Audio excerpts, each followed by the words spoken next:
Assalamualaikum warahmatullahi wabarakatuh. Kami dari kelompok 1 yang terdiri dari saya sendiri, Fathia Mudira Mufti Akbar, yang kedua Eka Sofia, yang ketiga Ubadillah Mairani, yang keempat Syarifah Putri Nada Fadilah, yang kelima Suci Desia, dan yang keenam Vita Oktavianti. Di sini kami akan mempresentasikan hasil diskusi kami pada praktikum kali ini yang berjudul pengukuran asupan cairan individu. Yang pertama, latar belakang.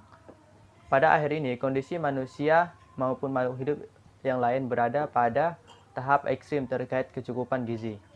Kondisi kekurangan gizi dipicu oleh keadaan sebagian orang yang mengalami kelaparan,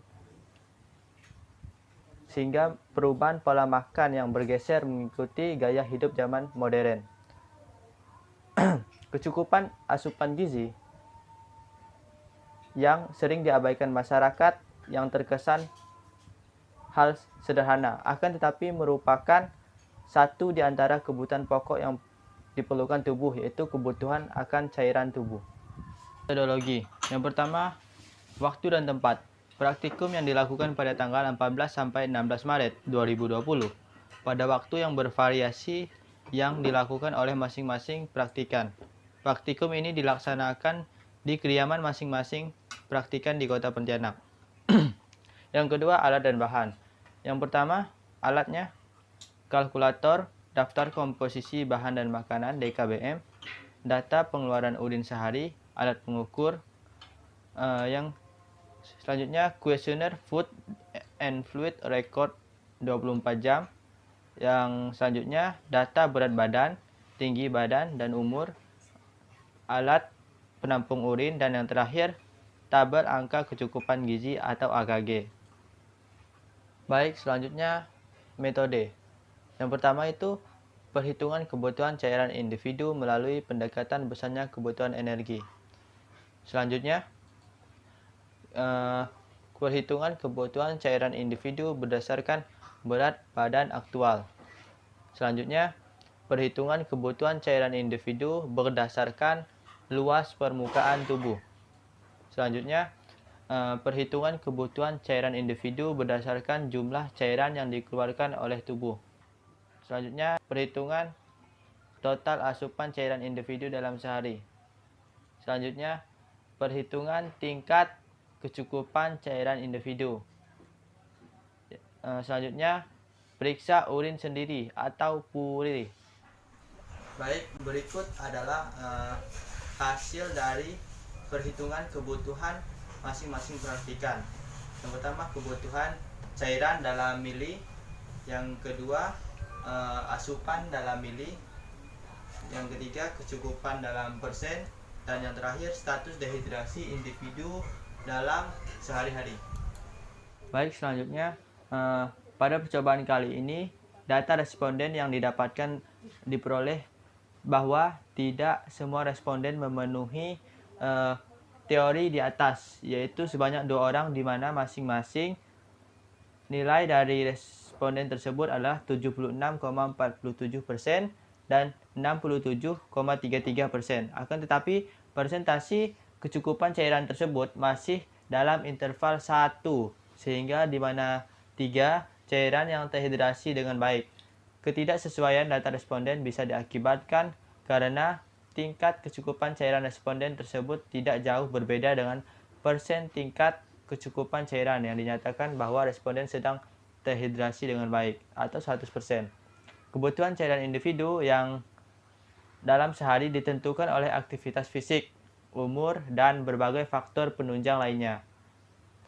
Ketidaksesuaian tingkat kecukupan dengan warna dehidrasi pada responden yang memiliki kecukupan 76,47%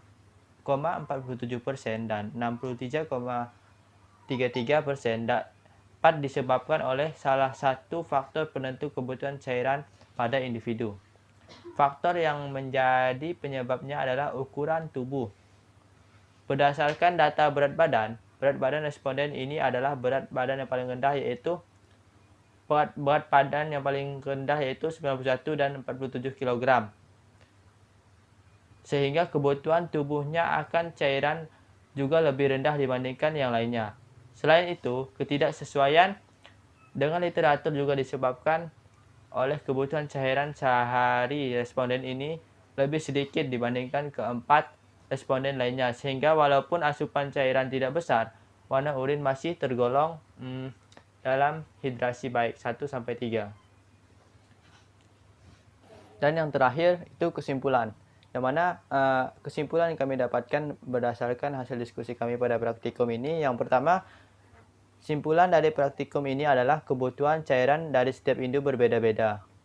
Kebutuhan cairan individu dapat dipengaruhi oleh pertama berat badan, tinggi badan, umur, luas permukaan tubuh, dan aktivitas.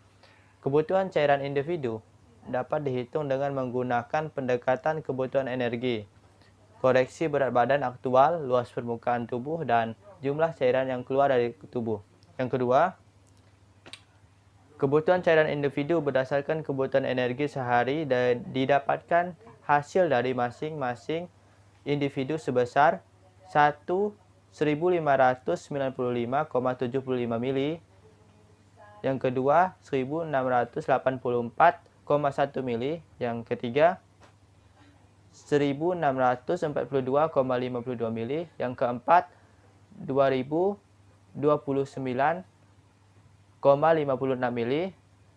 Yang kelima 2.227,68 mili. Dan yang terakhir 1.636,7 mili.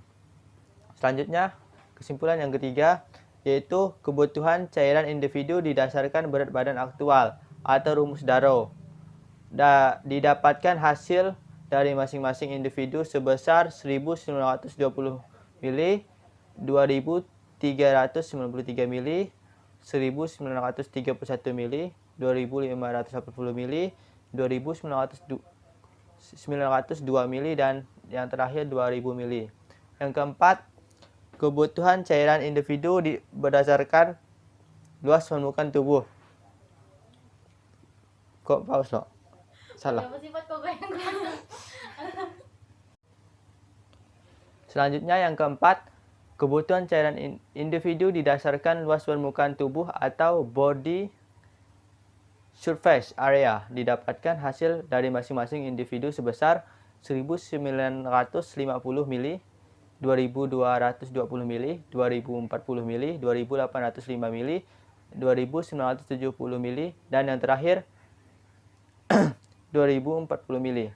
Yang kelima, kebutuhan cairan individu didasarkan jumlah cairan yang dikeluarkan dari masing-masing individu sebesar 920 mili, 1.120 mili, 1.440 mili, 1.410 mili, 950 mili, dan yang terakhir 1.460 mili. Dan kesimpulan yang keenam, yang terakhir, tingkat hidrasi dari masing-masing individu berdasarkan metode PURI atau periksa urin sendiri tergolong baik. Hal ini dapat dilihat dari hasil indikator warna urin berkisar antara 1-3, artinya tubuh terhidrasi dengan baik. Baik, sekian presentasi dari kami. Mohon maaf jika terdapat kekurangan dan kesalahan. Sekian, terima kasih. Assalamualaikum warahmatullahi wabarakatuh.